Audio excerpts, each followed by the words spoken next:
अस्सलाम वालेकुम गाइस, आप लोग कैसे हैं? अल्हम्दुलिल्लाह आप लोग अच्छे होंगे। गाइस आज हम एक ब्लॉग बनाने जा रहे हैं। आप लोग एक ब्लॉग में हिंदी नहीं, आज हम बंगाली में बात करेंगे। तो गाइस इस वीडियो को एंड तक देखिए, और जिस भाई लोग बंगाली भाई लोग ये वीडियो देखते हैं वो कमेंट करें, लाइक करें, सब जने कमेंट करें, लाइक करें और हमारे चैनल को सब्सक्राइब करें और ये वीडियो एंड तक देखिए, ठीक है? ओके हाई बंधुरा, तो আমি বাংলায় কথা বলে বলছিলাম। তো বাংলায় আজকে ব্লগ বানাচ্ছি। তো বন্ধু দেখো, এটা হচ্ছে পুঁই শাক। তো পুঁই শাক আরও পুঁই শাক আছে আমাদের, আমরা লাগিয়েছিলাম, এখানে পুঁই শাক লাগিয়েছিলাম, অনেক পুঁই শাক হয়েছিল। এই যে দেখতে পাচ্ছ, এই যে পুঁই শাকটা এখানে যে হয়েছে পুঁই শাক, এটা হচ্ছে পুঁই শাক। এই দেখো বীজ মঞ্জি হয়ে গেছে, এটা বীজ হয়ে গেছে। এই বীজগুলো এখানেও দেখো একটা বীজ হয়েছে, এই বীজগুলো দেখো লাল হয়ে গেছে।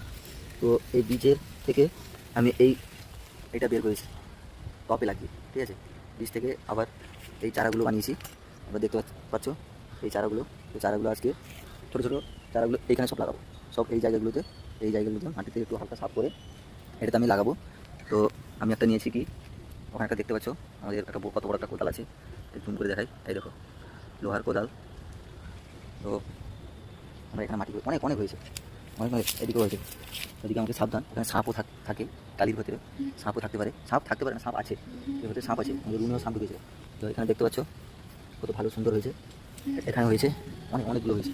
তো এখন আমি কোদালটা এনে হালকা মাটি করে, কটা গাছ আছে দেখাই, একটা দুটো তিনটে চারটে পাঁচটা ছটা, টোটাল ছটা আছে, এটা ছটা আছে, ছটাকে আমরা লাগাবো, তো তোমরা ভিডিওটা দেখো, ব্লগটা দেখো, নল আছে, ট্যাপ আছে, এটা ট্যাপ জল আসছে, দেখছো? এটা হচ্ছে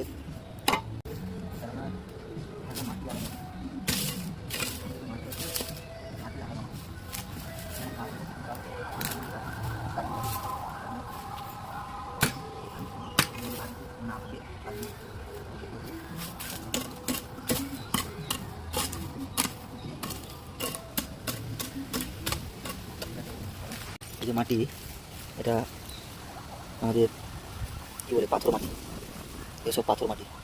তো এই মাটিগুলোকে কোদাল মাটি একটু কষ্ট হচ্ছে, কিছুটা জল ঢেলে দিলে হয়তো মাটিতে জল গেলে মাটি নরম হয়ে যাবে, আর ভাঙলেও মাটি কেটেও যাবে। তো একটা কাজ করি, আগে জলটা ঢেলে দিই, তারপর মাটি কাটা স্টার্ট করি। তো বন্ধুরা তোমরা দেখতে পাচ্ছ এই যে মাটিগুলো খুঁড়ে সব এই চারাগুলো সব লাগিয়ে দিলাম, এই যে চারাগুলো দেখছো, এই চারাগুলো সব লাগালাম, মাটি কিছু হালকা সাফ করে এই চারাগুলো লাগিয়ে ফেললাম। দেখি কতদিন পরে বড় হয়, এগুলো দেখছো কত বড় বড়, ঠিক আছে?